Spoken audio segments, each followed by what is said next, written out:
अरविंद केजरीवाल ने एक बार फिर साबित कर दिया कि राजनीति में विनम्रता एक ऑप्शनल चीज है और आत्ममुग्धता एक पूर्णकालिक योग्यता। यही वजह है कि तमाम घपले घोटालों में फंसे होने के बावजूद केजरीवाल ने पूरी बेहयाई के साथ खुद को नोबेल पुरस्कार का हकदार घोषित कर दिया।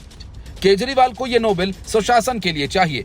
अपने लिए नोबेल और भारत रत्न चाहने वाले नेताओं की तो लंबी कतार है, लेकिन खुद को नोबेल देने की मांग करना ये काम सिर्फ केजरीवाल ही कर सकते हैं। शराब घोटाला मामले में करीब 2 साल तक जेल भुगत चुके मनीष सिसोदिया, करीब 2.5 साल तक मनी लॉन्ड्रिंग मामले में तिहाड़ की हवा खा चुके सत्येंद्र जैन के लिए तो केजरीवाल पहले ही नोबेल और भारत रत्न की मांग कर चुके हैं। लेकिन 6 महीने तक गिरफ्तार रहने वाले केजरीवाल ने अपने लिए नोबेल की मांग पहली बार की है। तरह तरह के छल बल के सहारे कार्यकर्ता से सीएम बनने तक के सफर को संघर्ष गाथा की तरह बार बार बेचने वाले केजरीवाल अब जैस्मिन शाह की किताब केजरीवाल मॉडल को पंजाबी में लॉन्च करते वक्त इतना बह गए कि कह बैठे कि एलजी के रहते हुए मैंने इतने काम कर दिए कि मुझे नोबेल मिलना चाहिए। शायद अब नोबेल कमेटी को आम आदमी पार्टी के एक्स हैंडल को फॉलो करना शुरू कर देना चाहिए।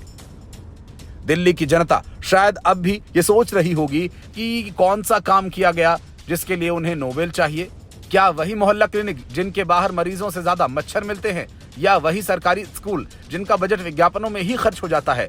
शायद नोबेल उन्हें बजट का 90% प्रचार में उड़ाने के लिए मिलना चाहिए, या फिर शराब से लेकर क्लासरूम घोटाले तक के लिए, दिल्ली की जर्जर सड़कों से लेकर बंद नालियों तक के लिए। केजरीवाल की राजनीति अब विकास के नहीं, अभिनय पर केंद्रित हो चुकी है।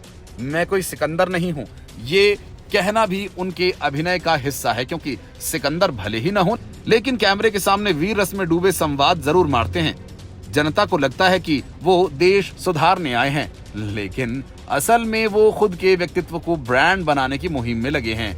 एलजी के साथ टकराव की कहानी तो अब डेली सोप जैसी हो गई है। हर महीने एक नया एपिसोड। एलजी ने मुझे रोका, एलजी ने फाइल दबा दी, एलजी ने बत्ती काट दी। दिल्ली की बत्ती कब से गुल है, इसका जवाब देने के लिए कोई प्रेस कॉन्फ्रेंस नहीं होती।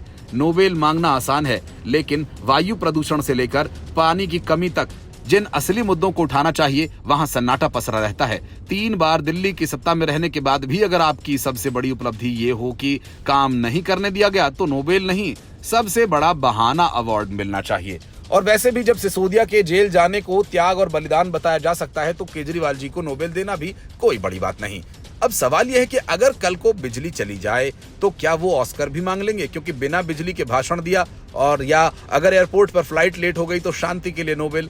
केजरीवाल का मॉडल अब सिर्फ किताबों और भाषणों में ही बचा है। जमीन पर मॉडल फेल, लेकिन प्रचार में अव्वल। शायद यही कारण है कि उन्हें नोबेल नहीं, एक विज्ञापन शिरोमणि अवार्ड जरूर मिलना चाहिए।